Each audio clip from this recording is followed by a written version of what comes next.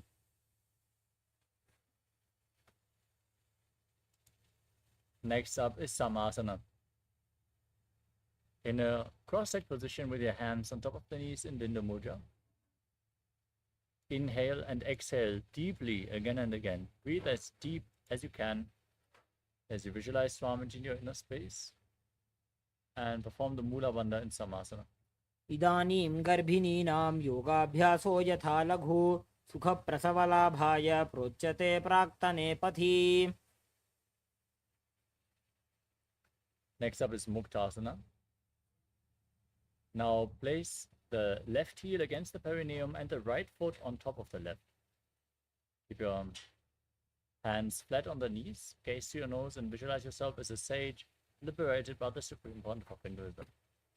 निपीड्य सीविनीं सूक्ष्मां दक्षिणेतरगुल्फतः वामं यां येन गुल्फेन मुक्तासनमिदं भवेत्. Next up is Siddhasana. From the same posture, shift your gaze upwards towards your third eye and visualize Swamiji in your inner space. स्थानुसंयमितेन्द्रियोचलदृशा पश्यन् भ्रुवोरन्तरं चैतन्मोक्षकपातभेदजनकं सिद्धासनं प्रोच्यते.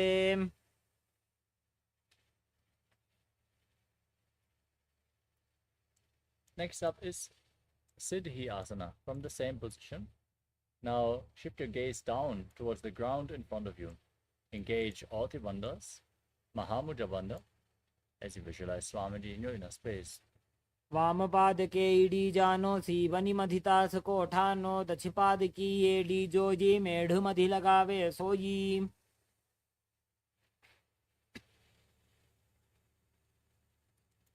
Next up is Rudasana 2. As you rotate your hands on top of the knees, back into Bindu Mudra, gaze to your third eye, and visualize yourself as Lord Rudra.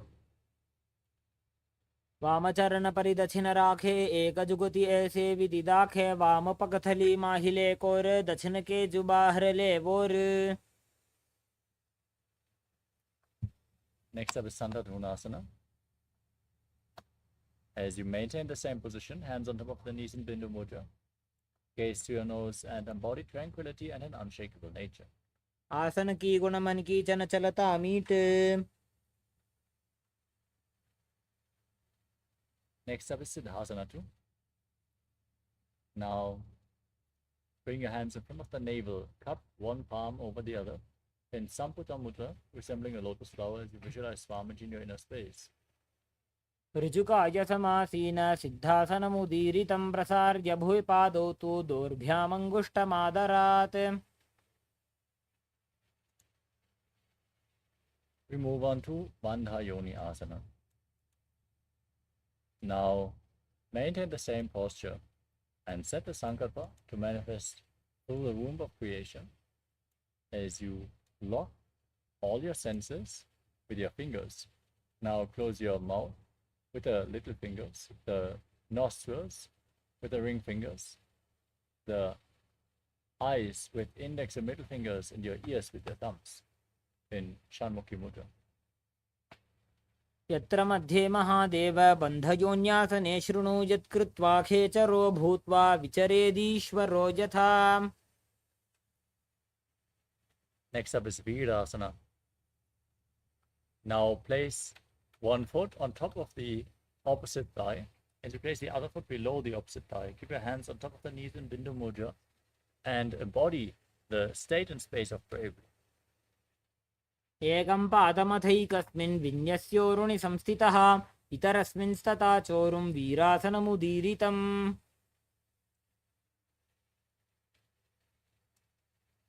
The next asana is Valmikasana. As you keep your hands on top of the knees in Bindu Mudra, gaze to the third eye and visualize the great sage Valmiki, poet and author of Ramayana. डाबा पगगी पगथली पुनि एड़ी है जोज. Next up is Joni Mudrasana. Now keep your hands flat on the knees. Gaze to your nose and visualize the Yoni Mandala, the visual representation of Devi Paramashiva Shakti, as you can see in the top right corner of the screen. वामपादगी पगथली जाहि माहिली core.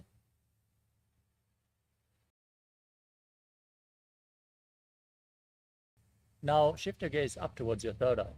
Keep visualizing the Yoni Mandala as you maintain the same posture in Yoni Asana. योन्यासनं पर्वतेन योगं योगफले नीलं तत्कालफललं तावत् खेचरो यावदेवहि. Next up is Bhadrasana 3. As you join the soles of the feet together, hold on to the feet firmly with both hands and pull them close towards your perineum. Push your knees down to the mat, gaze to your nose, engage Uddiyana Bandha and Mula Bandha as you visualize yourself as Lord Veerabhadra. गुल्फौ च वृषणस्यादः सीवन्त्याः पार्श्वयोः क्षिपेत सव्यगुल्फं तथा सव्ये दक्षगुल्फं तु दक्षिणे. Next up is Agorasana. Now, keep your heels close to the perineum and place the left hand on the left knee. Then, cover your mouth with your right hand. Close the left nostril, inhale through the right. Then close both nostrils, hold your breath. Then exhale through the left nostril and inverse the breathing flow again and again in Apyanta Kumbhaka as you gaze to your third eye and visualize yourself as an Agori in Agorasana. पूर्व कहो भिश्रिका जोजी वाही विधि जो कीजे सोई. Next up is Kanari Pavasana. As you sit with your toes together, heels separated, lean forward and place your elbows on the heels. Rest your chin on your hands as you gaze to your nose. Exhale all the way and hold your breath in Nithyananda Kumbhaka and perform Uddiyana Bandha and Mula Bandha as you visualize yourself as a female elephant drinking water. ग्वाली पाव आसन कख्यो है जैसे Yahoo में जाने विधि तैसे. Next up is Padasana. Now, raise your knees and bring your arms underneath your shins. Interlock your fingers in front as you lift your feet off the ground. Gaze to the tip of your nose as you visualize Swamiji in your inner space. ततोर्ध्वम्रे च यत् वायुं मृदुनिश्वास संयुतम्. Next up is Gopi Chandasana. As you interlock your fingers around the toes, pull your feet up, bring your heels to the chest and rest your chin on the toes as you gaze to your nose and embody the state and space of the king. पूरव विधिपका का अंगूठा कंठकूप राशे. Next up is Uddarasana. Now scoop your hands below the feet and interlock the fingers around the toes. Pull your feet against your chest. Place your chin on your hands as you gaze to your nose and visualize your body free from any defects. दोवो पगदले संपुट ठाने उभय हस्तकरी उरद हिताने. We move on to Vishishtasana. Now raise your feet even higher in front of your face. Keep the fingers interlocked around the toes and visualize yourself excelling in everything. दोवो पगदली जोड़ी संपुट करे. Next up is Bhujasana. As you lift your legs over top of your shoulders, bend your elbows upwards and interlock your fingers around your neck as you visualize yourself as a cobra. शिरासनं तो विज्ञेयं कक्षासनमतः परं ग्रीवासनं च परमं भुजासनमिहोच्यते. Next up is Kalyanasana. As you keep the legs over the shoulder, bend your elbows downwards and interlock your fingers behind your back as you gaze to the nose and visualize yourself as a beautiful, auspicious goddess. दोवो हाथ पगम नीच आने तिनको गोड़ा नीचे ठाने. We move on to Sankatasana. Now place the top of the left foot flat on the mat. And sit on the left heel as you stack the right knee over top of the left. Keep the heels at the outside of the hips. And place your hands on opposite knees as you gaze in Vaishnavi Mudra without focusing on any external object. Focus on the object within as you visualize yourself as an elegant swan. वामपादं चितेर्मूलं संन्यस्य धरणीतले पाददण्डेन यां येन वेष्टयेद्वामपादकम्. Next up is Dhenukasana. Now, slide the left foot outside the hip and engage Uddiyana Bandha and Mula Bandha. As you keep your hands on the top knee, visualize a cow in your inner space in Dhenukasana. अनुषागी नगरपञ्चडं वृषीलिन्दगल्यं neem.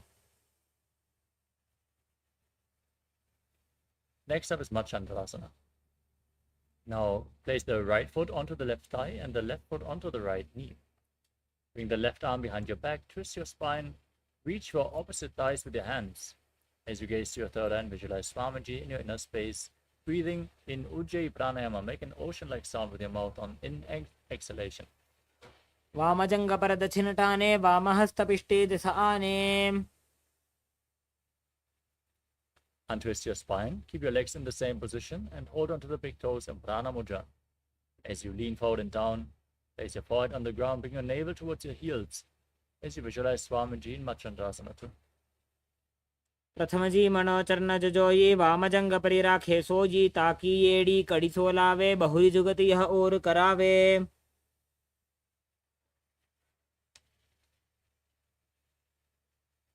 Now, rise up and interlock your fingers. Place them on the top knee. As you engage all the bandhas, visualize Swamiji, your Guru, in your inner space in Guru Asana.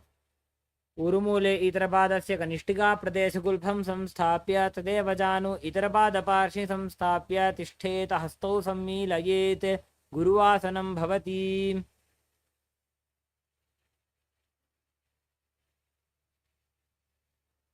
Next up is Sankatasana. As you bring the right foot flat on the mat, sit on the right heel and stack the left knee over top. Place your hands on opposite knees and visualize yourself as an elegant swan. वामपादं चितेर्मूलं संन्यस्य धरणीतले पाददण्डेन यां येन वेष्टयेद्वामपादकम्.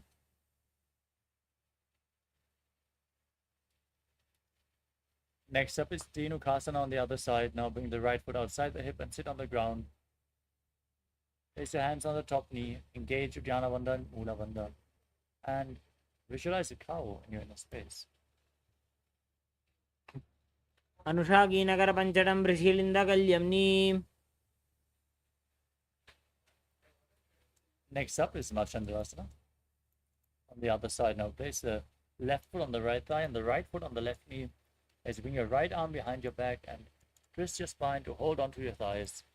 Gaze to your third eye and visualize Swamiji in your inner space. वामजङ्गपरदक्षिणटाने वामहस्तपिष्टे दिश आने. Untwist your spine, hold onto the toes and lean forward and down, visualizing Swamiji in Machandrasana too. प्रथमजी मनोचरण जजोजी वामजंग परिराखे sooji ताकी येड़ी कड़ी सोलावे जुगति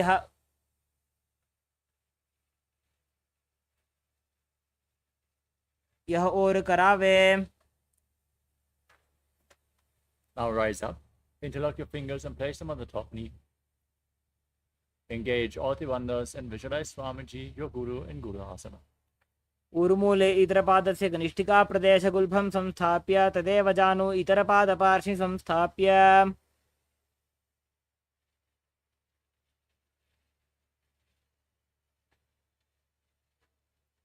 Next up is Parshasana. Now place your feet flat and keep your knees raised against your chest. Cross your arms in front and place them on opposite knees. As you breathe in Kichari Mudra, push your tongue upwards along the nasal tract if you can. Gaze up towards your third eye and visualize Swamiji in your inner space. पादतले भूमौ निधाय जानुनिवृति निधाय विपरीतहस्ताभ्याम् ऊरुसहितजङ्गे निबध्य तिष्ठेत् पाशासनं भवति. Next up is Bodhashokasana. Now hold on to opposite wrists with your hands as you place your chin on the knees. Gaze through your nose and visualize residing in an abode of bliss. दोवु पगदली भूपरि धरे कोरमा हिली ऐसे करे कोरमिलाजी उकड़ बैसे जंगा छाती अग्रणी वैसे.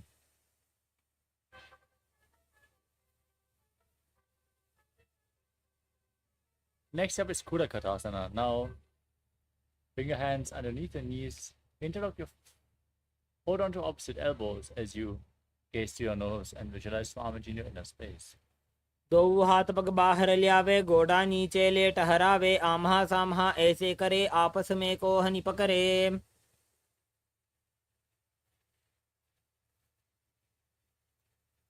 Next up is Sumati Asana.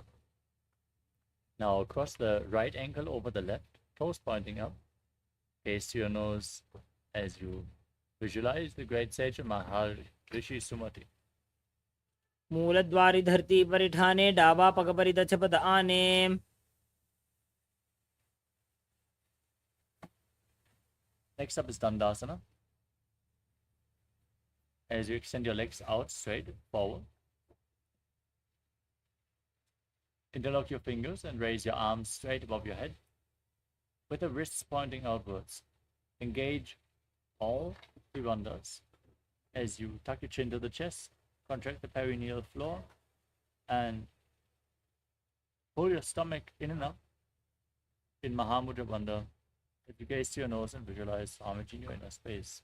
इदानीं गर्भिणीनां योगाभ्यासो यथा लघु सुख प्रसवलाभाय प्रोच्यते प्राक्तने पथि दण्डपद्मभरद्वाज वीरवज्र समानितो आसनानि सदा कुर्यात् सुदीर्घैरे च पूरकैः. Next up is Arambhasana. Now lean forward and down. Hold on to the big toe in Prana Mudra as you bring your head towards the knees and start performing Nadi Shodhana. Inhale through one nostril and exhale through the other. Lead the prana along your spine as you visualize Swamiji in your inner space. दोवु पग मिलिवा पसारी पगा का अंगूठा पकड़ी लीला टगोड़ा लगावे.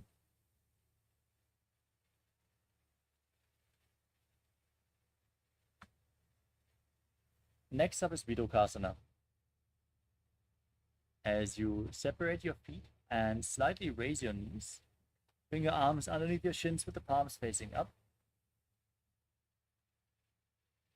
Hold onto the soles of the feet from the outside as you gaze to your third eye and visualize Swamiji in your inner space. प्रथम वैसी दो पाव पसारी कछुक उर्द को कुरडो डारे. Next up is Jalandhari Pavasana. As you bring the soles of the feet together, feet extended away from your body. Bring your hands underneath the shins, elbows on the ground, and place your face on your feet. Gaze to your nose and visualize Swamiji in your inner space. दोवु एडी मैली के दीजे हाथ पसारी. Next up is Urdhva Paschimottanasana. Now, as you keep your legs extended, lift one leg behind your neck. Then lean forward and down and hold onto the front foot as a Paschimottanasana. Perform Pratyahara Pranayama. Visualize that the prana is flowing upwards to 9 points within your body, which are the soles of the feet, the regenerative organs, the navel, the heart, the throat, the uvula, the center of the eyebrows, the top of your forehead, and the crown of your head. Visualize the prana flowing upwards in golden light. पश्चिमता नवत् संस्थितिं कृत्वा एकं पादं ग्रीवायां धृत्वा तिष्ठेत्. Next up is Anantasana. Now lean back with your legs still behind your head as you straighten the other leg forward. Hold on to the foot behind your head with the opposite hand as you gaze to your nose and visualize that you are infinite, endless, eternal in Anantasana. उत्तानशयनी एकैकं पायी ग्रीवायां विन्यस्य. Now roll onto the side. Keep holding onto the foot behind your head as you gaze to your nose and feel in complete control in Ankushasana. उत्तानशयिते एकैकं पादं ग्रीवायां कुर्वन् नितरहस्तं कर्णमूले स्थापयेत्. The next asana is Purushasana. As you lay on your back, pull your knees up towards your chest and encircle your legs with your hands as you rock your body from side to side. And visualize Swamiji in your inner space. उत्तानशयनं जानुनि हृदयवष्टम्भ जङ्घासहित ऊरूनि करद्वये बद्ध्वा सव्यापसव्यं लोडयेत् दृशासनं भवति. Next up is Urdhva Paschimottanasana on the other side. Now lift the other leg behind your neck. As you lean forward and down, holding onto the front foot, visualize Swamiji in your inner space. पश्चिमतानवत्संस्थितिं कृत्वा एकं पादं ग्रीवायां धृत्वा तिष्ठेत्. Next up is Anantasana. As you lean back with the leg behind your head, hold onto the foot with the opposite hand. Extend the other leg forward. Gaze to your nose and visualize that you are eternal, Ananta. उत्तानशयनी एकैकं पायी ग्रीवायां विन्यस्य इतरहस्तेन पावाग्रं गृहीत्वा.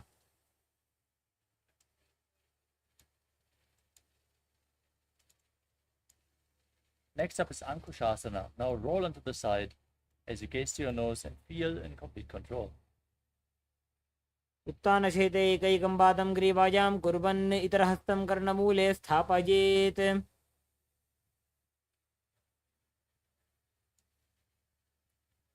Next up is Yoga Nidrasana. As you lay on your back, pull your knees up, lift your leg behind your head one by one, and interlock your fingers behind your back as you gaze to your nose and visualize Swamiji in your inner space. पादाभ्यां वेष्टयेत् कण्ठं हस्ताभ्यां पृष्ठबन्धनं तन्मध्ये शयनं कुर्यात् योगनिद्रा सुखप्रदा.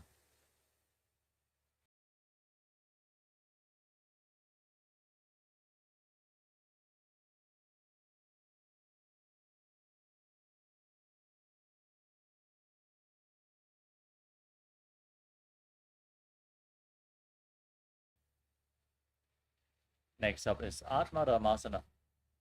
As you pull your legs up over your respective shoulders, bend your elbows up, and interlock your fingers behind your neck. As you gaze to your nose and visualize Lord Vishnu blessing you from within. आत्मा राम आसन प्रथम सुधोसो वे. Next up is Kochikasana. As you lay on your back, pull your knees up towards your chest and extend your arms out at the side at shoulder level. Keep your soles of the feet facing up towards the sky as you gaze to your third eye and visualize Swamiji in your inner space. दो हाथ सीधा सा करे तेन सो ube Sapa करे.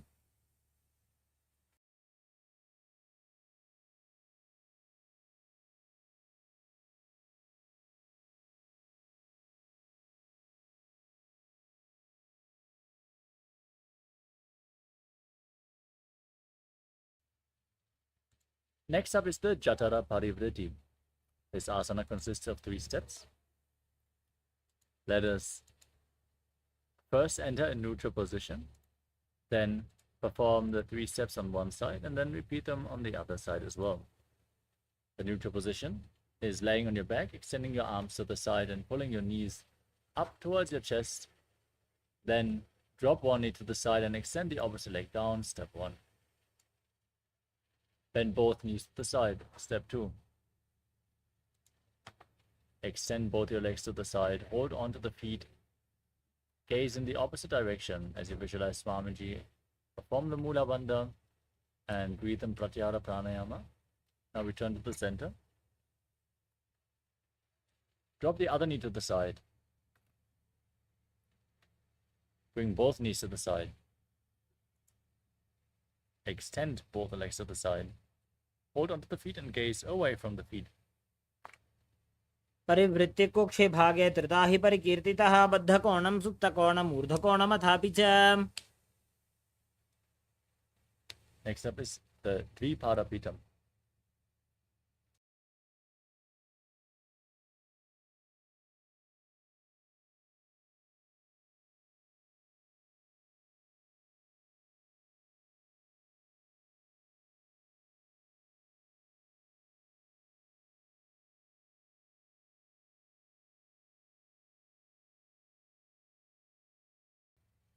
The next asana is Dvipadapitam. As you lay on your back, with your feet flat, the knees raised, hold on to your ankles, and push your hips up high. As you gaze to your nose, and engage Jalandhara Bandha, the throat lock, Mula Bandha, the root lock, and breathe in Mocha Kumbhaka as you visualize yourself as sturdy as a bridge. प्रतिक्रियायुतं द्वन्द्वपीठस्तर्वबलप्रदं गर्भिणीनां दुर्बलानाम् इति Gargi जगादनु. Next up is Paryankasana. With your feet flat, bring your hands over top of the shoulders, fingers pointing towards your feet. Now lift your entire body off the mat. Push your hips up high as you visualize yourself as sturdy as stone furniture in Paryankasana. उत्तानशयनमस्ततलाभ्यां भूमिं वष्टभ्यः पादतलाभ्यां भूमिं धृत्वा. Now lay down back on your back as you visualize yourself as a dog, playfully rolling around on your back. Pull your knees up and place your hands on the respective shoulders in Shvottanasana. शववच्छरीरं संस्थाप्य जानुनी सम्मील्य नाभौ वाणिज्य. Next up is Viparita Karani. As you keep your arms flat on the ground, raise your legs and your hips up off the mat, point the toes upwards, and then rotate your legs in a circular motion. Visualize Swamiji in your inner space. भूतले सशिरो दत्वा खेनये चरणद्वयं विपरीतकृतिश्चैषा सर्वतन्त्रेषु गोपिता. Now stop the movement of the legs. Intensity, strengthen your digestive fire as you visualize Swamiji in Viparita Karani too. करणी विपरीताख्या सर्वाधिव्याधिनाशिनी नित्यम् अभ्यासयुक्तस्य जाटराग्नि विवर्धनी. Next up is Langalasana. As you lower the feet down over top of your head, touch the toes to the ground, interlock your fingers behind your back and push your hands into the mat as you visualize yourself as a plow. नरकासने स्थित्वा नासिकाप्रदेशे भूमौ पादपृष्ठे स्थाप्य. Next up is Shaita Paschimottanasana. From the same position, now hold on to the feet above your head as you breathe in Mocha Kumbhaka. This is one of the 84 different asanas revealed directly by Lord Paramashiva himself. तानं शयित्वात् कुर्वीत शयितपश्चिमतानकम्. Next up is Supta Konasana. As you have your feet over the head, toes on the ground, bring your hips above the shoulder level, and then separate your feet wide to the side. Bringing your hips above the shoulders will help you balance in this position as you visualize Swamiji in a space. परिवृत्ते कुक्षे भागे त्रिदाहि परिकीर्तितः बद्धकोणं सुप्तकोणम् ऊर्ध्वकोणमथापि च. The next asana is Chakrasana. Now hold onto the ankles of the feet. Keep your legs above the head and then roll onto your back. Raise your feet up high as you visualize yourself as a chakra, a wheel. शवासनस्तद्वौ पादौ कुर्यान्मस्तकतः परो व्युत्क्रमेण ततः शीघ्रमेतत् सर्वस्य साधनम्. Next up is Supta Prasadita Parangushtasana. Laying on your back. Hold on to the big toes and Prana Mudra, index and middle fingers together. As you extend your legs up vertically, visualize Swamiji in your inner space and return to breathing in Ujjayi Pranayama. Make an ocean-like sound with your mouth. उत्तानपादं क्रौञ्चं च मरीचिं वीरभद्रकं नटराजं त्रिकोणं च सुप्ताङ्गुष्ठप्रसारणे. Now join the feet back together as you keep the legs straight. Hold on to the big toes in Supta Parangushtasana as you visualize Swamiji. उत्तानपादं क्रौञ्चं च मरीचिं वीरभद्रकं नटराजं त्रिकोणं च सुप्ताङ्गुष्ठप्रसारणे. The next asana is Matsyasana.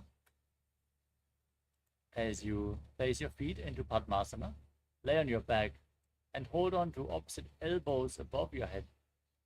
Gaze to your nose. Visualize Matsya, the fish avatar of Lord Vishnu, and perform the Buddha Bandha. मुक्तपद्मासनं कृत्वा उत्तानशयनं चरेत् कूर्पराभ्यां शिरो वेष्ट्या मत्स्यासनं तु रोगः.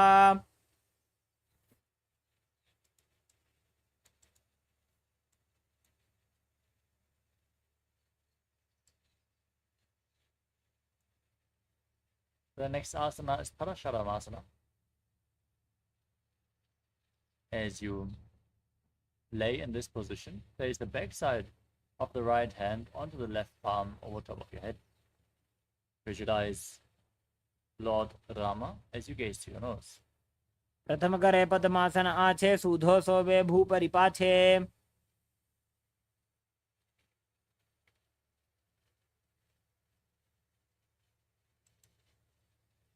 Next up is Sarvangasana. As you keep your legs in Padmasana, raise your knees and your hips up, lift them off the ground, support your lower back with your hands, and breathe in Mocha Kumbhaka as you gaze to your nose and visualize Swamiji in your inner space. अथवा क्षेत्र संक्षेपात् सर्वांगासनमुत्तमं यत्कृत्वा योगनिपुणो विद्याभिः पंडितो यथा.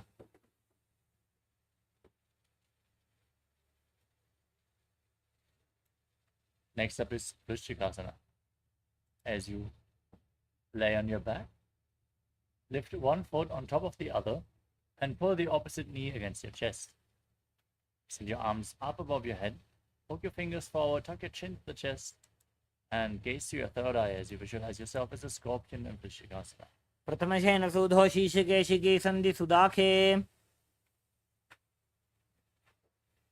Now repeat Vrishchikasana on the other side. Place the other foot on top of the opposite thigh. Raise your arms up. Hook the fingers forward. Visualize yourself as a scorpion. प्रथमशयन सूधो शीर्षकेशिकी संधि सुदाखे. The next asana is Vrishabharakshipasana.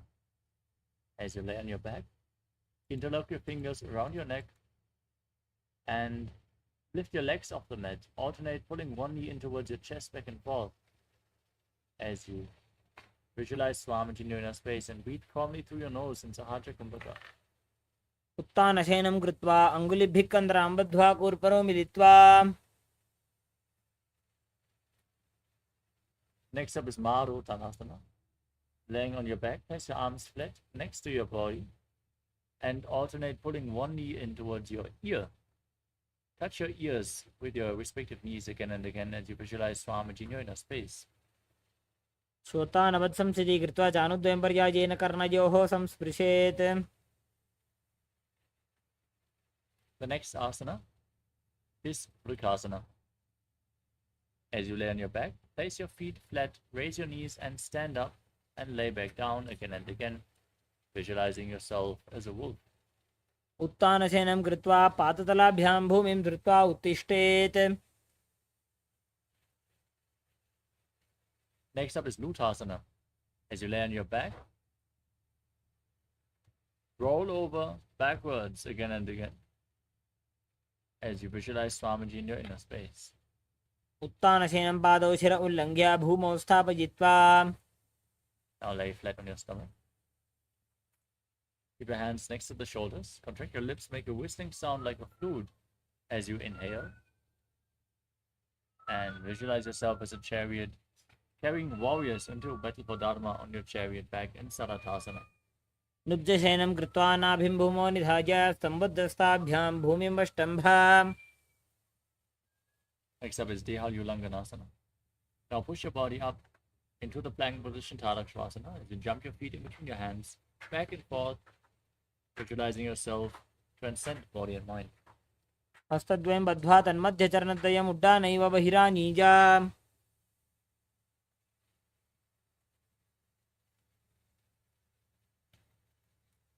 Next up is Jatyasana. From a standing position, now lean forward and down, place your hands on the mat and rock around as you visualize yourself as a wise 60-year-old elephant.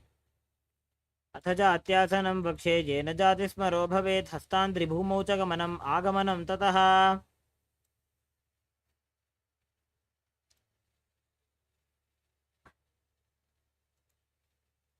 The next asana is Sarapasana. If you have a rope available, now tie your feet And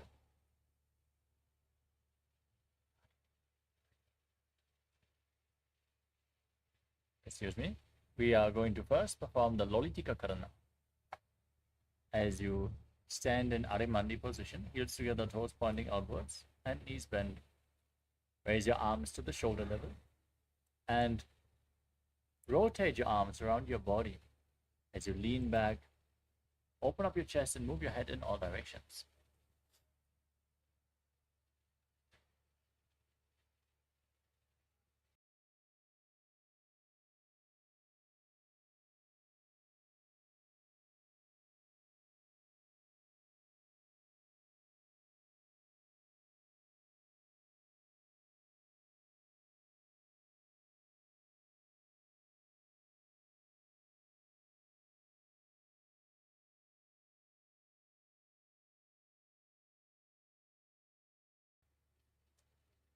Now we will move on to Salapasana. If you have a rope available, tie your feet and stand erect on the mat like a rod. Keep your arms close to your body, hands on the respective thighs as you visualize the Kundalini Devi rising and curling upwards around your body. अथ सर्पासनं वक्षे वायुपाणाय केवलं शरीरं दण्डवत्तिष्ठेत् रज्जुबन्धस्तु पादयोः.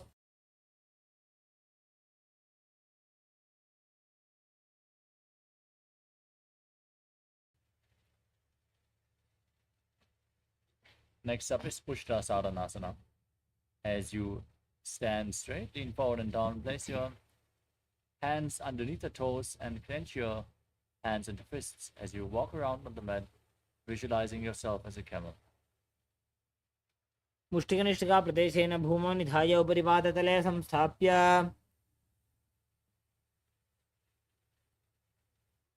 Now from the same position, hold onto the feet from the side with the hands and fists. Walk around visualizing yourself as a horse, Ashva in Ashvasana. मुष्टिकनिष्ठिकाप्रदेशेन भूमौ निधाय उपरि पादतले संस्थाप्य. Next up is Kapota Nitakasana. Now keep your feet together. Interlock your fingers behind in Padusha Mudra, pulling your hands down low towards your calves as you lean back. Open up your chest, tilt your head back, and breathe deeply through your nose. Relax in this posture as you visualize yourself as a soaring bird diving. पादतले भूमौ निधाय पृष्ठभागेन हस्तजङ्घापर्यन्तं नीत्वा. Next up is Tala Pushpa Pudam Karana. Now stand in Arimandi posture. Heels together, toes pointing outwards, knees bent. Join your hands in Namaskara Mudra in front of your heart. As you bow down to one side, open up your palms and raise the respective heel. Do this again and again on both sides as you visualize yourself holding a bouquet of flowers and offering it to Paramashiv.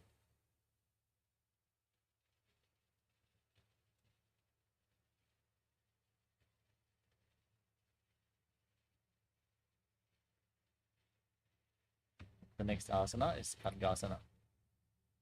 As you stand and gaze to your nose, visualize yourself as a rhinoceros. Then lay down on your stomach and jump your feet back up. Join your hands in Namaskara Mudra in front, resembling the horn of the rhinoceros. आसनं कृत्वा पादतलाभ्यां भूमिं वष्टभ्या उत्तिष्ठेत्.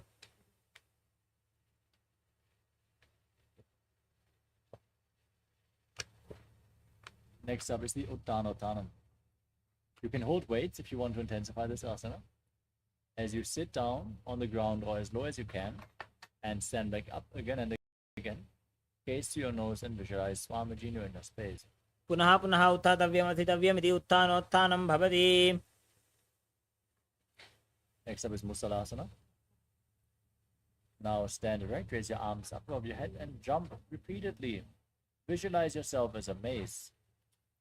सरलं स्थित्वा ऊर्ध्वं बाहुं नजेत् वारं वारम् उड्डानं कृत्वा.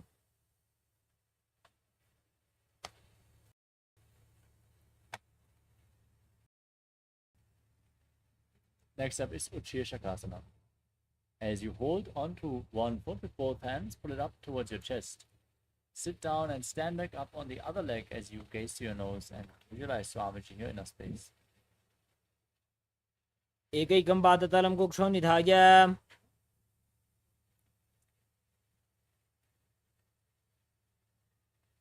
We move on to Parshvajanukarana. Now keep the toes of one foot pointing out to the side as you lift the other knee up towards your chest and circle the raised knee with your arm and keep the hand in a fist. Place the other hand on the respective inner thigh.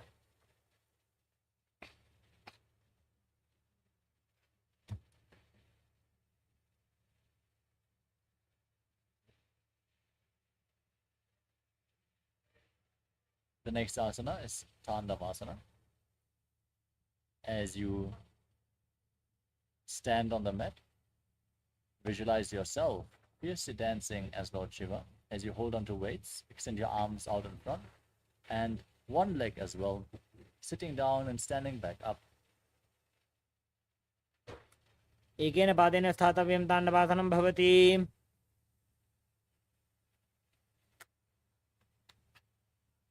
Next up is Brahmanasana. As you raise the left foot against the right thigh, heel against the groin, keep the hands at the side as you visualize Brahma blessing you from within. ब्राह्मणासनमावक्ष्य यत्कृत्वा ब्राह्मणो भवेत् Next up is Garudasana 3. Now bring the left leg over and around the right knee. Tuck the left toes behind the right calf as you bring the left arm below the right and join your hands in Namaskara Mudra. Visualize yourself as Lord Garuda. उत्तानकूर्मपीठं च सिंहस्गारुडमेव च वातायनं गोमुखं च भारद्वाजं त्रिविक्रमम् Next up is Ekapadasana. Now place the left foot on top of the right thigh and keep your hands at the side. Visualize Swamiji in your inner space. रक्षाङ्घ्रिं वामपादस्य जङ्घोपरि निधाय च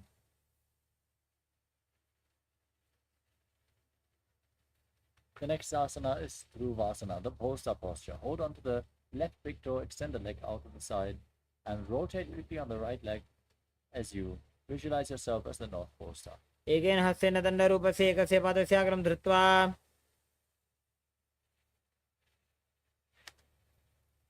Next up is Trivikramasana. As you visualize Lord Vishnu in your inner space, lift one leg behind your neck. Then stand tall. Sit down and stand back up, performing the 3 steps of Lord Vishnu. ग्रीवायां पादं संस्थाप्य स्थातव्यम् उत्थातव्यं त्रिविक्रमासनं भवति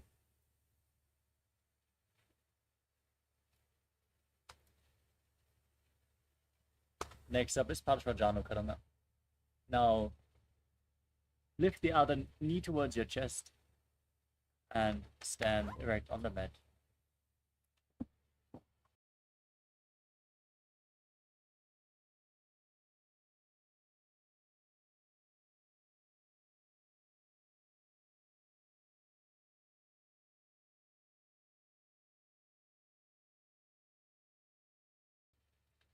Now repeat Tandavasana on the other side. Extend your arms and one leg as you sit down and stand back up, visualizing yourself dancing as Lord Shiva.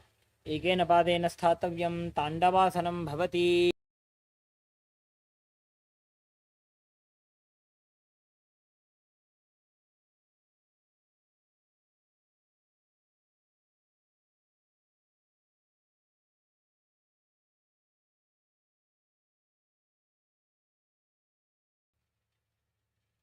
Let us now repeat Brahmanasana on the other side. Lift the right foot against the left thigh. Keep your hands at the side and visualize Lord Brahma blessing you from within as you calmly breathe through your nose in Sahajrakam Mukha. ब्राह्मणासनमावक्ष्य यत्कृत्वा ब्राह्मणो भवेत् Next up is Garudasana 3. Now bring the right foot over the left knee, toes tucked behind, bring the right arm below the left, hands in Namaskara Mudra as you visualize yourself as Lord Garuda with big wings on your back. उत्तानकूर्मपीठं च सिंहस्गारुडमेव च वातायनं गोमुखं च भारद्वाजं त्रिविक्रमम् Now bring the right foot on top of the left thigh. Keep your hands relaxed by the side. Stand one-legged. as you visualize Swamiji in Eka Padasana. तक्षाङ्घ्रिम्बामपादस्य चङ्घोपरि निधाय च. Let us now repeat Duruvasana on the other side. Hold on to the right big toe as you extend the leg out and rotate quickly on the standing leg as you visualize yourself as the North Pole star. एकेन हस्तेन दण्डरूपस्य एकस्य पादस्य अग्रं धृत्वा.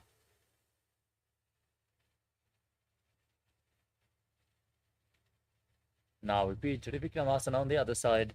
Lift the other leg behind your neck as you stand tall on the mat.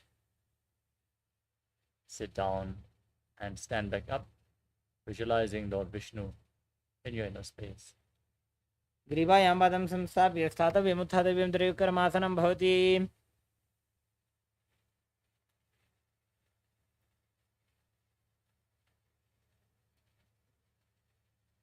Let us now perform Samanaka Karana. Now bring the heels together, toes pointing out of the side. Send your arms slightly away from the body, fingers pointing one by one. In this natural, relaxed posture,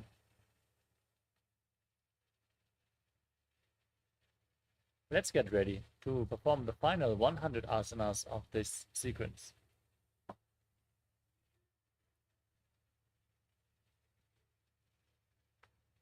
Starting off with Godak Anjali Asana.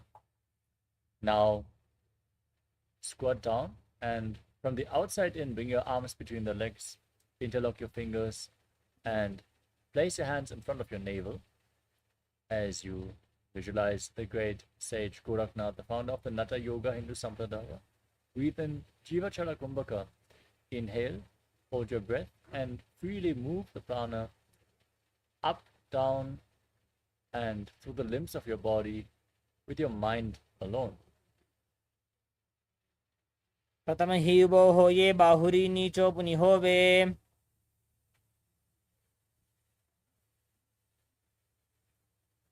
Next up is Kanji Asana. As you squat down and interlock your fingers behind, visualize Swamiji in your inner space. ऊरुमध्याधस्थौ निवेश्य नितम्बं धृत्वा पादतलाभ्यां भूमिं वष्टभ्य तिष्ठेत्. काञ्च्यासनं भवति.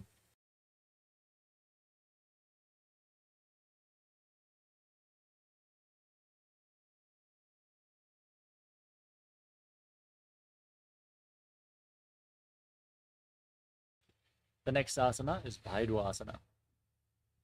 As you bring the heels together, close to the body, squat down and interlock your fingers behind your back. As you gaze down towards your navel, visualize Bhagavan Kala Bhairava, the Lord of Time, in Bhairu Asana. दोबूपकी थल्या की माहिली कौर मिलाजी फना पानी उकड़ मोड़ वैसे.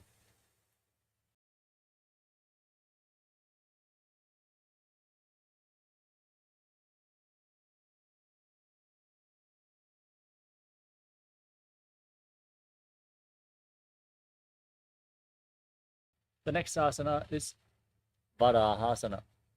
As you squat with the heels close to the body and the toes separated, join your hands in Anjali Mudra and bring them behind your head, the fingers pointing down towards the ground. Keep your back straight as you gaze to the nose and visualize yourself as Varaha, the boar avatar of Lord Vishnu. पागथली की माहिली कौर मिलाजी फना पानी उकड़ वैसे.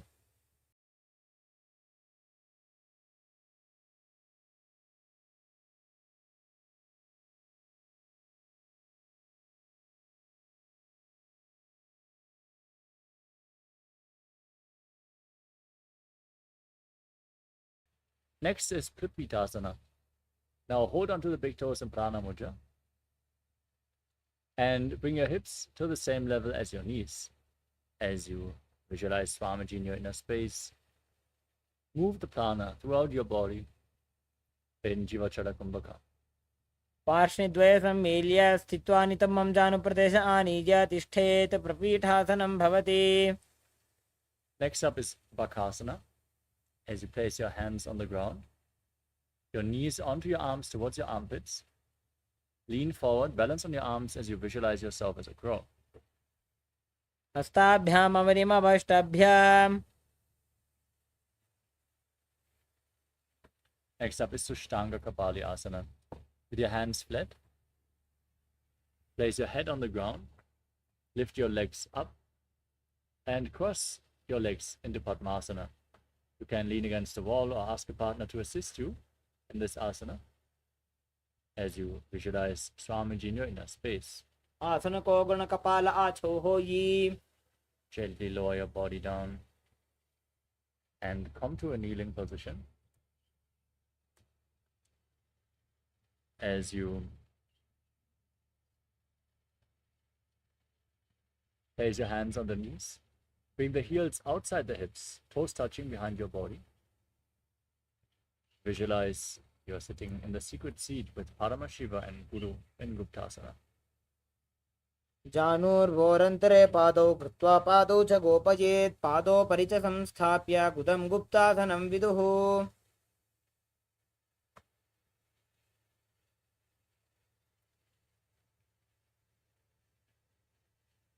The next asana is the Vrikshasana too.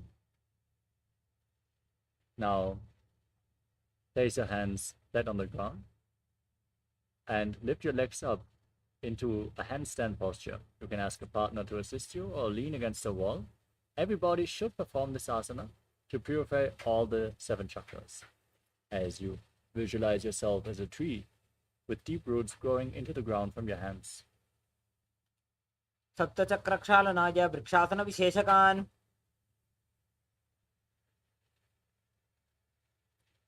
Next up is Shivasana.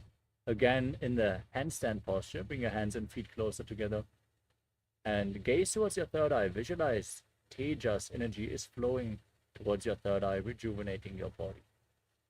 दो वूपक जोड़ी माही Gulf मिलाए.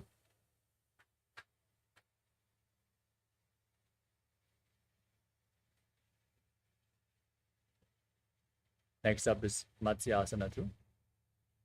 As you place your hands flat on the ground, step your feet back, lower your entire body down and lift it back up again and again as you visualize yourself as a fish.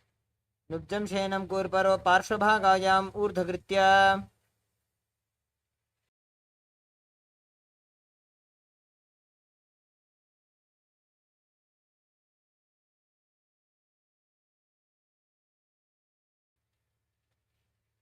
Now place your body on your stomach and keep your hands on the hips as you raise your chest from left to right. Visualize and move your body like a snake in Sarapasana too. नुब्जं शयनं कृत्वा हस्तौ नितम्बं संस्थाप्य पादौ दीघीकृत्य.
The next asana is Chakrasana. As you lay on your stomach, place your hands flat on the ground and bend your knee.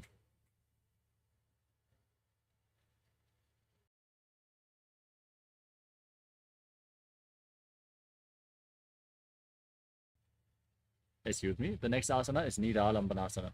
As you lay on your stomach, place your elbows on the ground. Keep your toes pointing flat. Bring your hands into Padma Mudra, the lotus mudra. As you Feel self-supported and completely independent in this asana. कराभ्यां पङ्कजं कृत्वा तिष्ठेत् कुर्परया सुधीः मुखमुन्नमनुच्चायी निरालम्बनमासनम्. Now let us move on to Chaturasana. Place your hands flat on the ground and bend your knees to raise your feet. Straighten your arms to push your upper back closer towards the feet.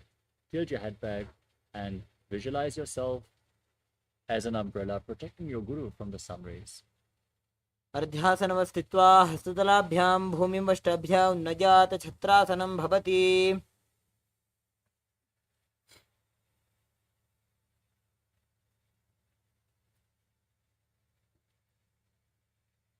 The next asana is Vajrasana.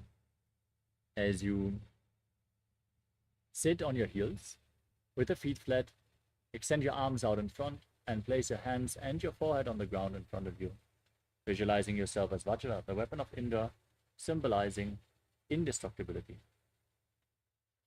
इदानीं गर्भिणीनां योगाभ्यासो यथा लघु सुखप्रसवलाभाय प्रोच्यते प्राक्तने पथि दण्डपद्मभरद्वाज वीरवज्रसमानितो आसनानि सदा कुर्यात् सुदीर्घैरे च पूरकैः.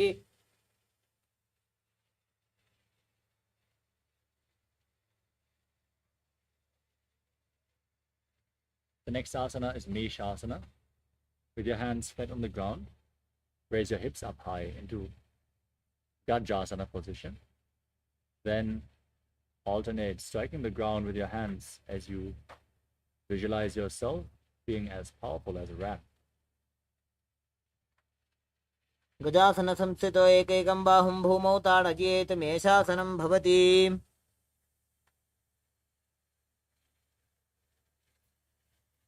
Next up is Ajasana. As you keep your hands on the ground, raise your body up and slowly lower your forehead down towards the ground as you visualize yourself as unborn, existing for all eternity. गजासनसंस्थितो पादद्वयमन्तराळे कृत्य. Next up is Dhanantalasana. As you come to a kneeling posture, hold on to the toes and pull them in towards your perineum. Then place your hands on the knees, gaze to your nose and visualize Swamiji in your inner space. पूरभविधि परिहाता की काकसी स्यो फणा शरा मोड़ी पगा की अंगुली अग्रिमेढ़ लगावे.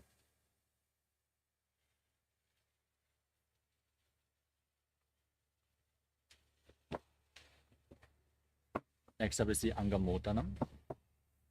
As you sit in the kneeling posture, interlock your fingers in front, move your arms upwards, downwards, left, right, in all directions. As you give massage to various different joints and muscles of your body, repeat the movement behind your back as well. हस्तयोः अंगुलीर्भद्वा हस्तयोर्मध्यात् सर्वमङ्गं निष्कासयित्वा तिष्ठेत् अंगमोत्तरं भवति.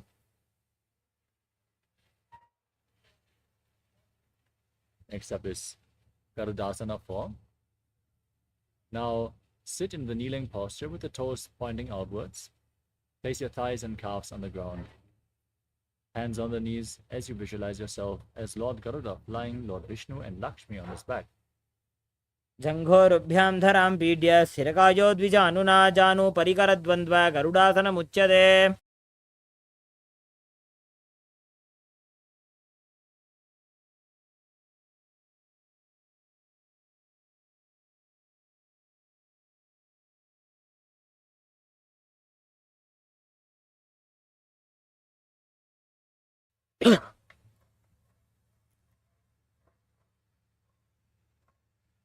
The next asana is Ananda Mandirasana. As you bring the soles of the feet together behind your body and separate your knees wide. Hold onto your ankles with your hands and place the front of your buttocks down on the ground as you gaze up towards your third eye. Visualize yourself residing in the blissful space of a temple. अथ वक्षे वीरनाथ आनन्दमन्दिरासनं यत्कृत्वा अमरो धीरो भवत्येवेह साधकः. Next up is Mandukasana 2. As you sit with the feet overlapping, sit on top of your heel. Now place your hands underneath your knees and visualize yourself as a frog as you press your tongue up against the palate of your mouth and engage Uddiyana Bandha and Mula Bandha in Mandukasana 2.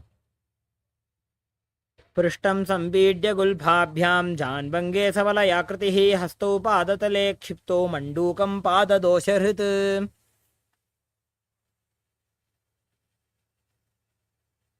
Next up is Narasimhasana. Now tuck your toes and sit on raised heels. As you keep your hands on the knees. Keep your hands flat on the ground with the thumbs touching.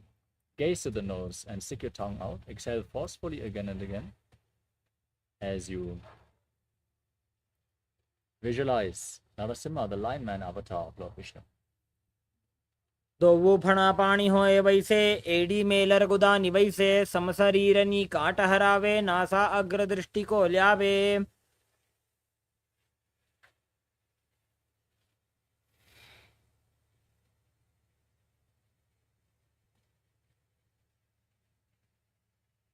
Next up is Vishakasana. Maintain the posture and cover your mouth with your hands as you gaze to the nose and bring your thumbs underneath the teeth. Close your mouth and inhale through the right nostril as you exhale through the mouth in Vishraka Kumbhaka as you visualize yourself as Devi victorious over all your fears. दो पगां की AD Joji गोडा फनोबान पुनि होई.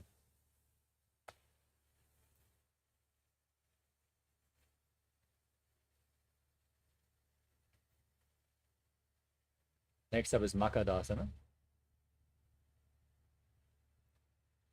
From the same position, now bring your feet flat on the ground, the soles together, toes pointing back.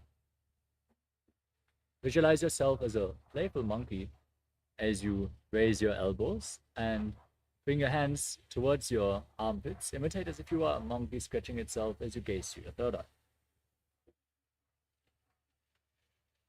दोवो पगदली संपुट आने तिनकी पिष्टि भूमि परिठाने मूलद्वार एड्यां परिल्यावे मूडा हाथ ऊंचा टहरावे.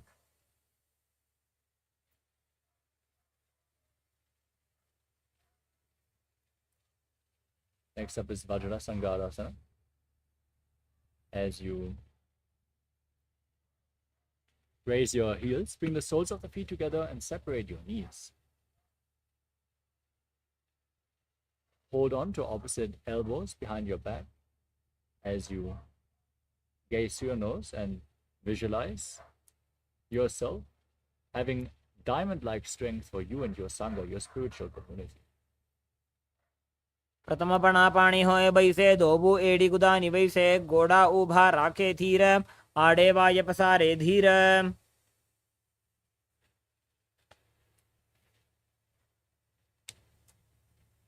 Next up is Kanjanasana. As you cross your feet, sit on the heels, keep your knees on the ground and place your hands at the side of your body with your palms down on the ground. Engage Uddiyana Bandha and Mula Bandha. Pull your stomach in and up as you gaze to your nose and visualize perfect health beyond any and all physical or mental ailments. खञ्जनासनमा वक्षे यत्कृत्वा सुस्थिरो भवेत् पृष्ठे पादद्वयं बद्ध्वा हस्तौ भूमौ प्रधारयेत्.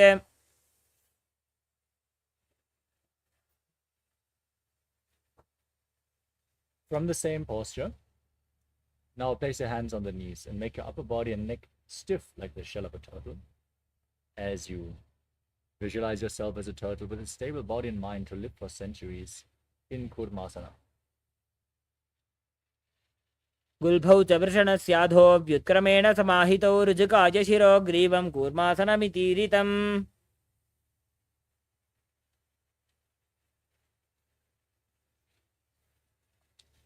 Next up is Yogasana. As you maintain the same posture, relax your upper back and neck, gaze to your nose and visualize Swamiji in your inner space. As you breathe in Ujjayi Pranayama and perform the Mula Bandha. गुदं नियम्य गुल्भाभ्यां व्युत्क्रमेण समाहितः योगासनं भवेदेतदिति योगविदो विदुः.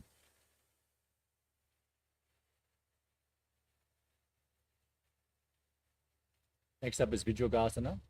Now stand on your knees and cross your feet behind your back. Hold your calves with your fingers inside and the thumbs outside as you gaze to your third eye and visualize a space of eternal oneness, Advaita, with your Guru in Vijyogasana. गोड़ा वामो उबहो जी गोड़ा आड़ा खेदो जी दछिपा कड़ी पानी रहा वे फनो वाम गोड़ा ढीलिया वे.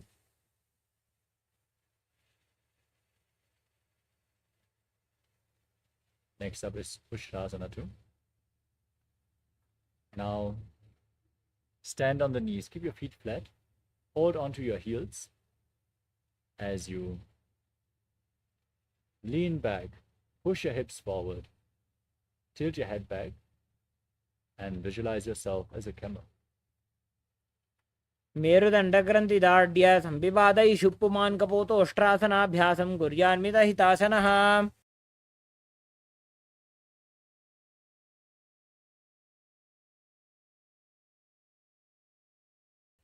Next up is Jatyasana 2. As you hold onto your heels, lean back, place your elbows on the ground, and then place the back of your head on the mat as well. As you gaze to your nose, visualize yourself as a lotus blooming. दोवु एडी संपुट करे सोले मूल द्वारी तरिधरे फना पानी उकड़ होए बैसे बहुरी पिष्टि दिश करे जो ऐसे. Next up is Viratasana. As you hold onto your feet, lean back, place the back on the ground and raise back up again and again. You can use the support of your hands if needed as you gaze to your nose and visualize the healing and liberation of all causal subtle forms of your body. जंगा पृष्ठभूमो निधाय जंगोदरयोः ऊरुनि संस्थाप्य.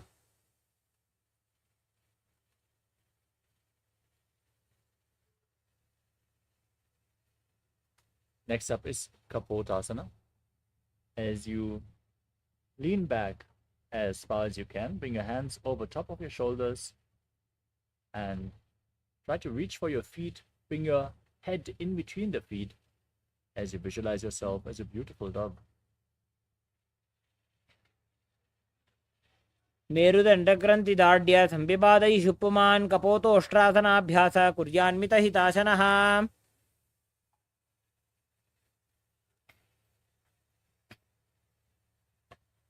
Next up is Vadasana. Now stand on the knees. Keep your toes tucked behind. As you hold on to opposite arms, gaze to your nose, visualize Paramashiva in your inner space as this is the boon fulfilling posture. Receive your boon from Paramashiva. जानुनि भूमौ संस्थाप्य हस्ताभ्यां बाहु परस्परं धृत्वा सरलं तिष्ठेत्.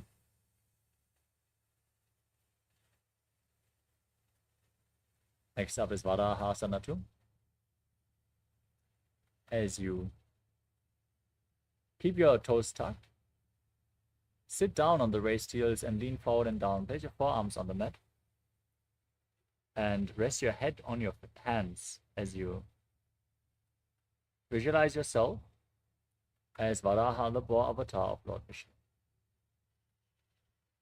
सूर्यं चन्द्रं भेदनानि आसनानि निकथ्यते कूर्परौ भूमौ स्थापयित्वा जानुभ्यामवनिमवष्टभ्य.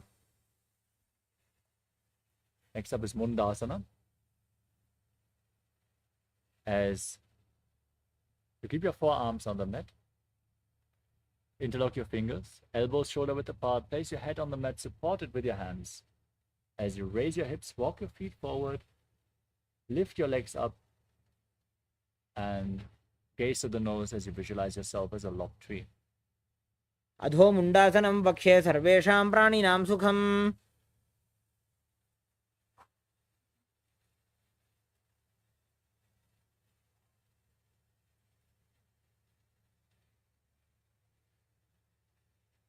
Next up is Andhasana. From a kneeling position, now lean forward and down. Bring your head in between the knees. Hold your head with your hands. Keep the elbows outside the knees. As you gaze to the nose, inhale through the nose and exhale through your mouth as you visualize Swamiji in your inner space. प्रथम पगदले समटहरावे कोरमाहिली उभे मिलावे.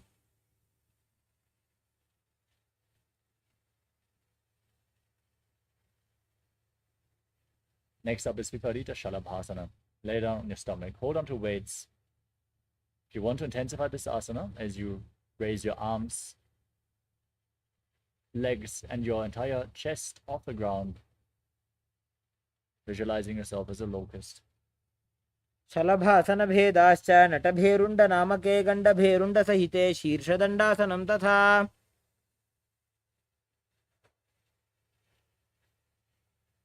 Next up is Kapalasana.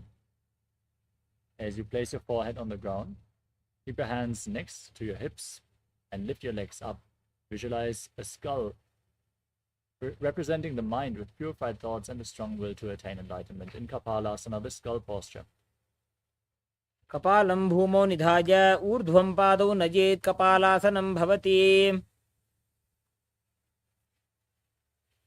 Next up is Akasha Kapotasana. As you press your arms into the mat, bend your knees and push the legs up over your body. Place the feet on the ground and visualize yourself as a free and open dove. उष्ट्रासने स्थित्वा चरणौ भूमेरुत्थाप्य मस्तकोपरि नीत्वा.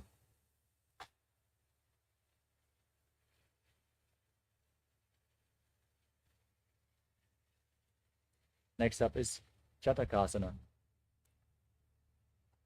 Now, from a kneeling position, place your forearms on the ground and be sturdy in this posture as you visualize yourself as a sparrow.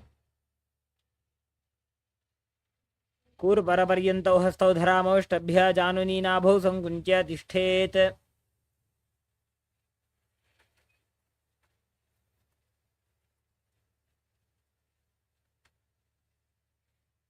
Next up is Vrishchikasana too.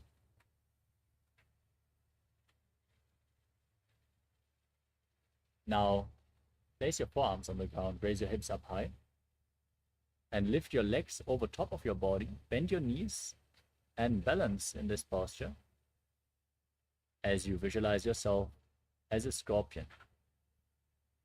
विच्छेव पुच्छप्रतिमाङ्घ्रिपार्श्वे धृत्वा स्वशीर्षे चिबुकं विधार्यकौ.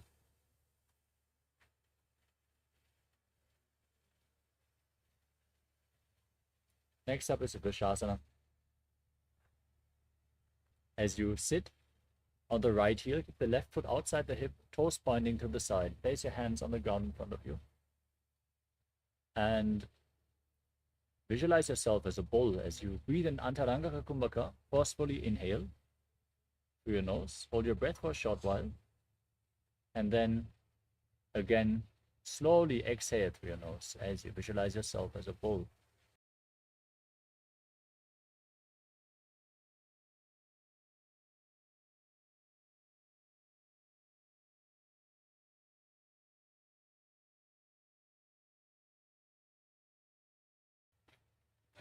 याम्यगुल्फे पादमूले वामभागे पतेतरं विपरीतं स्पृशेत् भूमिं वृषासनमिदं भवेत्.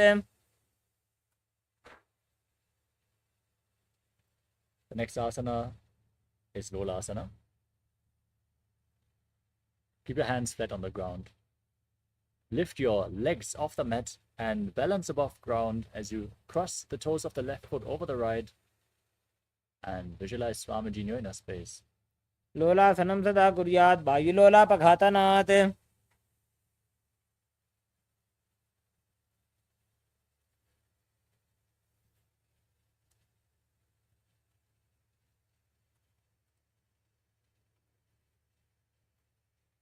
Now repeat Vrishasana on the other side. Place your perineum on the left heel as you keep the right foot outside the hip, visualizing yourself as a bull in the bull posture. Vrishasana. Yamyagul bhepada mule vamabhage padetaram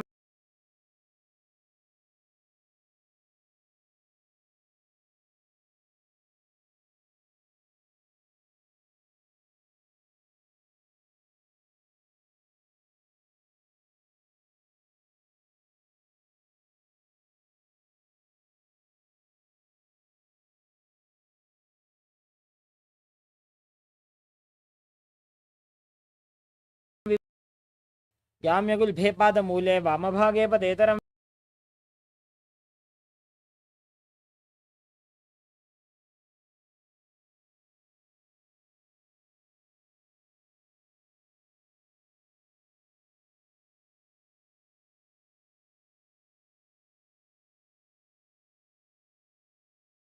Yamyagul bhepada mule vamabhage padetaram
Sit as Paramashiva. Inhale and exhale deeply with 25 heads and 75 eyes and 50 hands. Visualize, meditate, connect with him. He is a living, alive being. Drop your form into his form and dissolve. Remember, you are a Sarupya Mukta, means your form is dissolved into his form. All my disciples, now I am initiating Salokya Mukti, Samipya Mukti, Sarupya Mukti, Sayujya Mukti. Om Nithyananda Paramashivoham. Om Nithyananda Paramashivoham. Om Nithyananda Paramashivoham. Om Nithyananda Paramashivoham. Om Nithyananda Paramashivoham. Om Nithyananda Paramashivoham. Om Nithyananda Paramashivoham. Om Nithyananda Paramashivoham.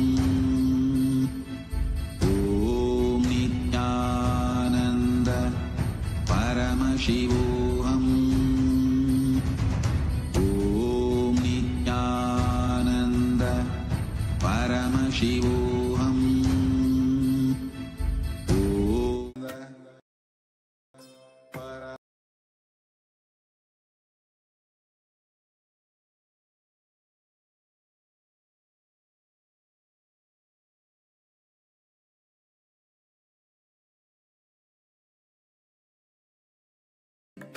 Om Nithyananda Paramashivoham.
Paramashivoham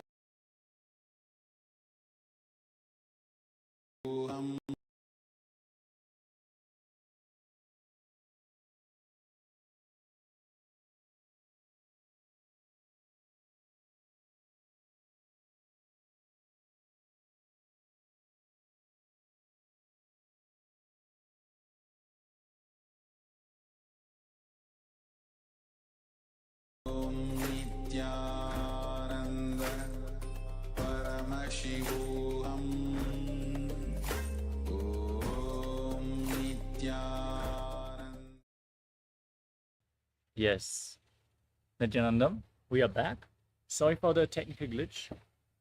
I hope all the participants can hear us now. As we move on to the next asana of the sequence,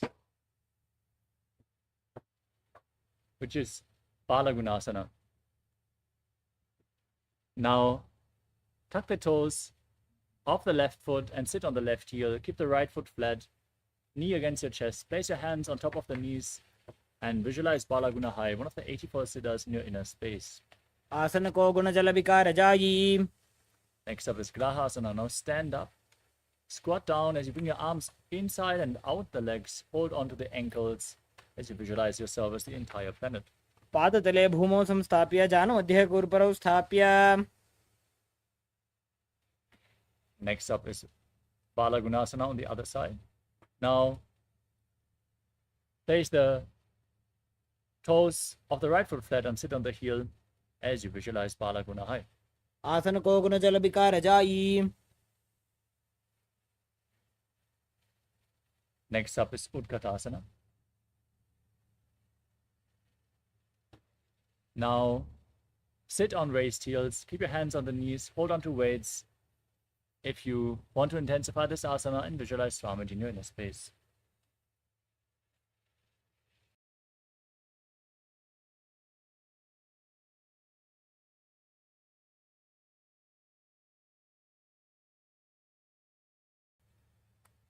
ईजास्पिजोस्ति यद ऊर्वजानो यत्रासने पादतलद्वयोपरि. Next up is Vajrasangarasana 2. Keep the soles of the feet together, knees raised, separated. Hold on to opposite elbows behind your back as you visualize Swamiji. प्रथम पणा पाणी होए जैसे दोबू एड़ी गुदानी वैसे. Next up is Anilasana. Place your hands flat. Place your heels on top of your hands. Keep your arms straight as you squat down, gaze to your nose and visualize you're able to live off of air alone. दोबू हाथ भूमि पर ठाने कहुनी जाड़ी ना भी लग आने. Next up is Padukasana. Place the back of your hands on the mat. Palms facing up. Step your feet on your hands. Wrap your hands around the feet and walk around on the mat, visualizing that you are wearing Padukas walking across India. हस्ततलयोः पादतले कृत्वा तिष्ठेत् गच्छेत् पादुकासनं भवति. Next up is Kukkutoddanasana. Now place your hands on the ground and kick your legs up into the air and let them fall back down again and again as you visualize yourself as a rooster. हस्ततले भूमौ कृत्वा पादतले च ऊर्ध्वमुड्डानं कृत्वा. Next up is Viparita Nrijasana. Now, place your hands on the ground and lift your body up on two hands and move your hands around, dancing in the handstand posture as you feel yourself become free of all inhibition. हस्ततलाभ्यां भूमिमष्टभ्याम्.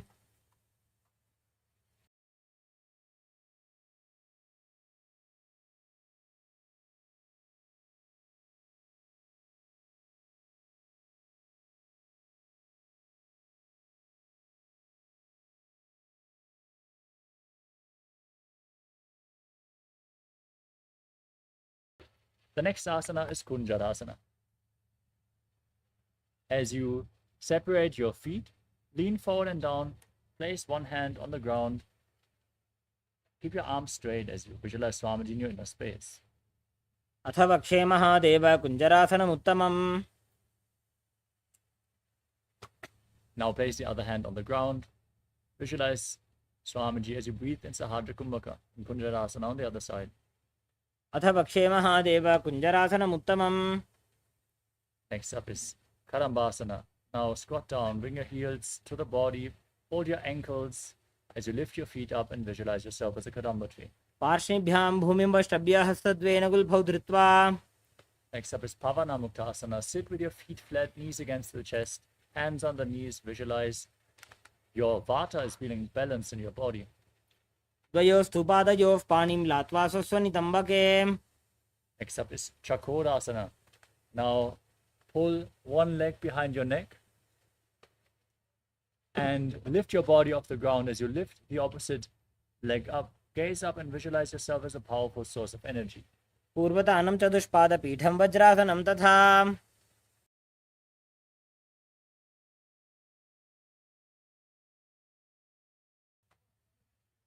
Next up is Dhanurasana 2. Now hold on to your big toes in Prana Mudra.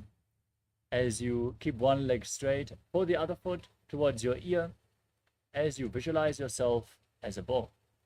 पादाङ्गुष्ठौ तु पाणिभ्यां गृहीत्वा श्रवणावधि. Next up is Ashtavakrasana. As you place your hands on the ground, bring one leg over the shoulder, hook the other foot over top, extend your legs out to the side and balance on your arms, visualizing yourself as a flying crane. वासिष्ठमथ कौण्डिन्यम् ऊर्ध्वकुक्कुटमेव च. Next up is Pranasana. Now place one foot on top of the opposite thigh. Raise the opposite knee. Bring your shoulder underneath the raised knee as you gaze to your third eye and visualize you're immortal, able to exist from prana. एतत् प्रभेदं वक्ष्यामि करोति यत् स चामरः.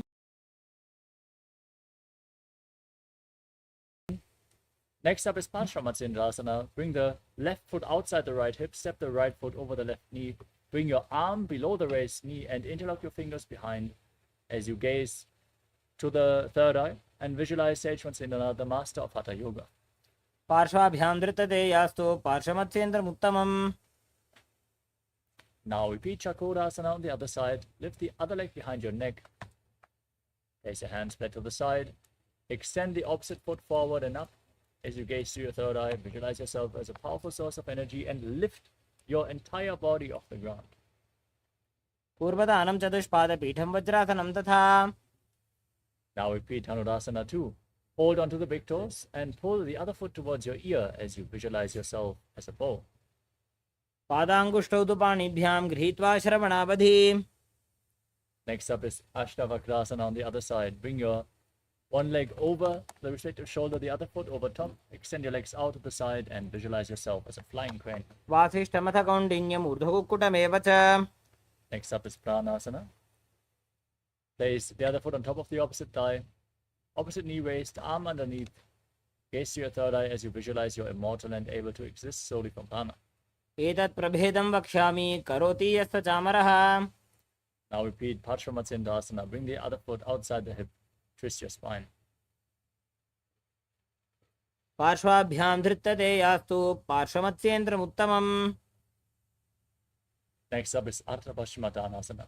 Extend one leg and bring the other heel against your perineum as you lean forward and down and visualize Swamiji in your inner space. एकं पादं प्रसार्य एकं पादस्य पार्श्वनासीवनी सम्पीड्य.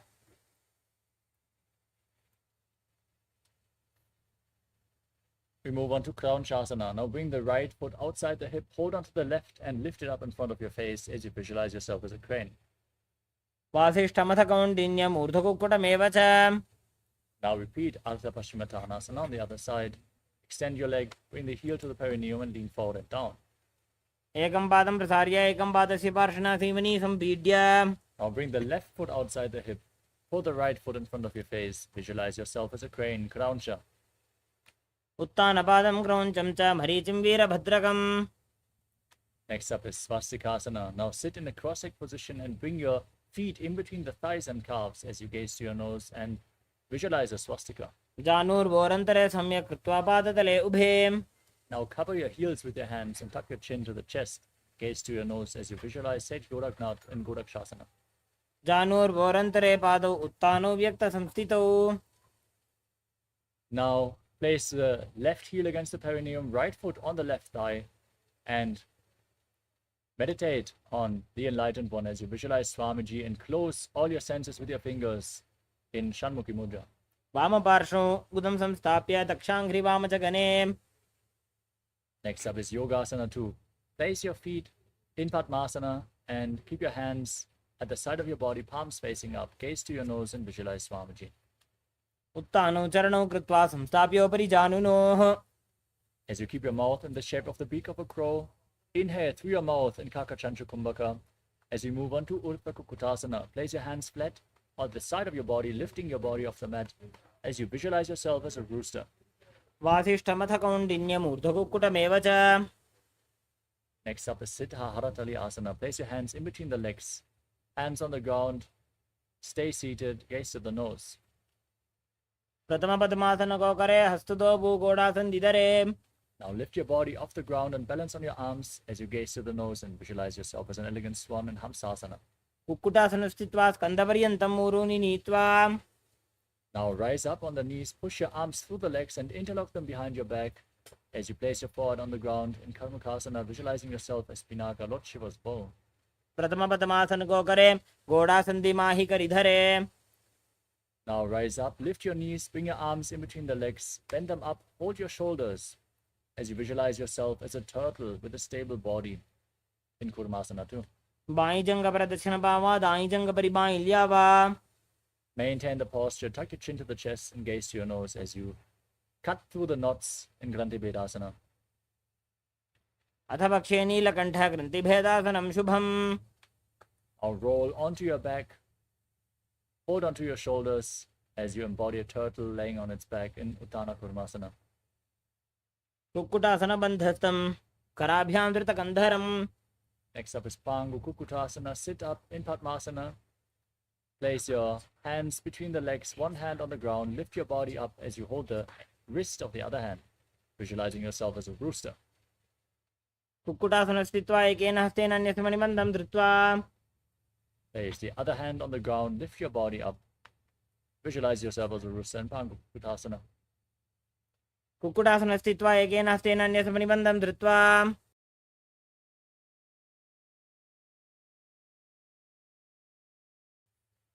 Next up is Gridasana. From Padmasana, bring your elbows on the toes, interlock your fingers, and place your chin on the hands. Press your thumbs against the throat and visualize you've come beyond all greed and covetous. जानोर्भोरन्तरे पादौ उत्तानौ व्यक्तसंस्थितौ. Now place one hand over the other in your lap. As you engage all your bandhas, gaze to the nose and visualize Swamiji in Padmasana 3. उत्तानौ चरणौ विधाय विधिवत् शक्तिस्थितौ योगिरात्. Keep your hands on the knees, gaze to your nose and visualize Paramashiva in Padmasana 4.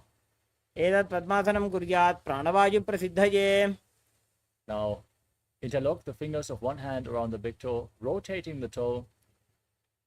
Then repeat it on the other side as you visualize yourself as Pinaka, Lord Shiva's bow in Karmakasana 2.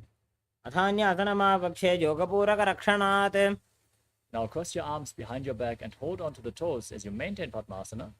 Visualize yourself as Pinaka, engage all bandhas and gaze to your nose in Karmakasana 3. कार्मुकासनमाक्षित्य उदरे पूरयेत् सुखम्. Raise your chest in Nithyananda as you visualize yourself as the action of Paramashiva's third eye, destroying anything you come across. ऊरुभ्यामुपरि स्थाप्य पादयुग्मं प्रयत्नतः. Lay back, keep your arms crossed, hold onto the toes. As you gaze to the nose, breathe calmly through the nose and visualize yourself as a snake in Nagrasana. प्रथमपद्मासन कोठाने द्वौ हाथ पाछाने आने. Now free your arms and legs, pull the knees against your chest. Squeeze your body into a ball as you touch your chin to the knees in Kandukasana. वेत्रासने स्थित्वा हस्तपादान् निष्कुष्य ऊर्ध्वं नयेत्. Now place your feet flat, interlock your fingers around your neck as you gaze to your nose and visualize Swamiji in Uddhva प्रथमे सूधो San करावे गोड़ा उभा राशि मिलावे. Next up is Marakata Pitasana. As you place your hands underneath the heels, push your hips up, engage Chalandra Bandha, Mula Bandha and visualize yourself as a powerful alpha ape. उत्तान शयनं पादतले उत्तान हस्तयोः स्थापयेत्. Now support your lower back with your hands, raise your hips and stretch your legs out straight as you rest on your elbows, gaze to the nose, visualize Swamiji in Uttana Shikipitakasana. जङ्घोरुबलहीनश्चेत् उत्तानशिखिपीठकम्. Next up is Narakasana. Now raise your legs up straight, place your arms flat on the ground for support. Visualize yourself traversing Narakaloka unharmed. ग्रीवाकण्ठेन भूमिं विष्टम्भ पादाग्रद्वयमूर्धमुत्रयेत्. Now support your lower back, straighten your body and lower and angle your legs down so you and visualize yourself as a boat crossing the ocean of samsara in Tiryanakasana.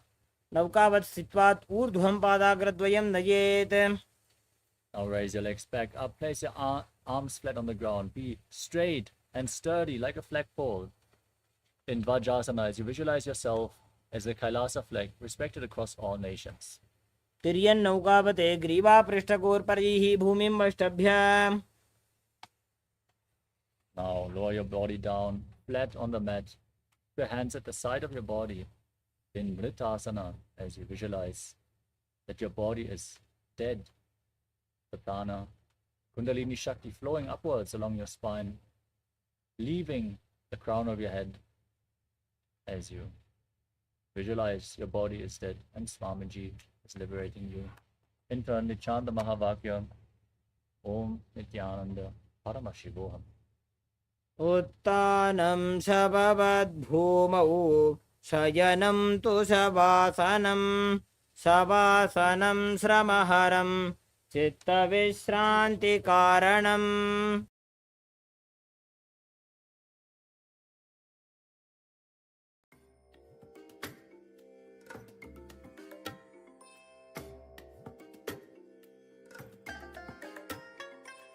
I bless you all.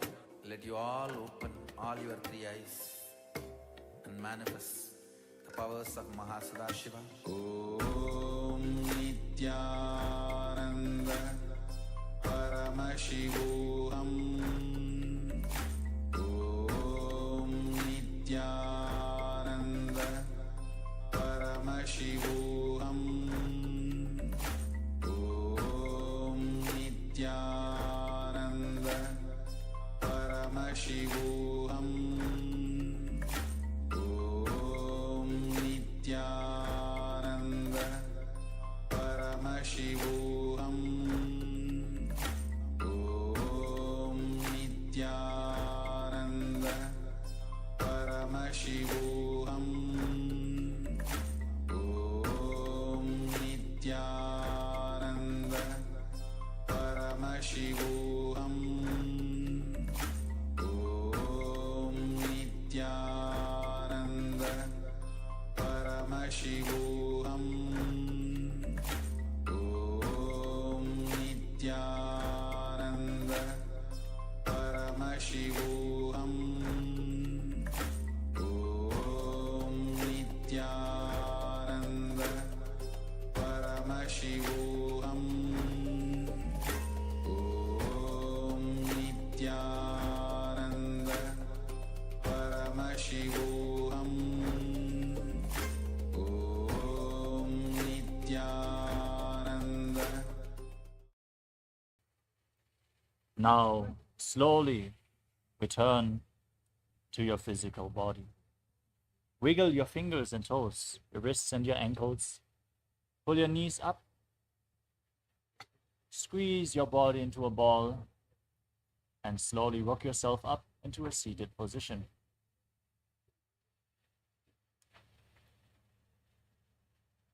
Congratulations, you completed the Dvitiya Vinyasa Krama 308 asana sequence. We want to complete with all the participants for the technical glitches and the speed at which you had to go at the end. Let us now get ready for the next session, which is going to be the power manifestation session. Stay tuned, manifest the Shaktis of Paramashiva. With this, let us conclude the session with a Purna mantra. Sit straight with the head, neck, and spine in a straight line. Join your hands in Atmanjali Mudra in front of your heart center. Close your eyes, visualize Swamiji, and chant along. ॐ पूर्णमदः पूर्णमिदं पूर्णात् पूर्णमुदच्यते पूर्णस्य पूर्णमादाय पूर्णमेवावशिष्यते ॐ शान्ति शान्ति शान्तिः हरिः ॐ तत्सत् सर्वं भगवत् श्री नित्यानंद परमशिव पादुकार्पणमस्तु ॐ नित्यानन्दम्. Thank you all. Nithyanandam.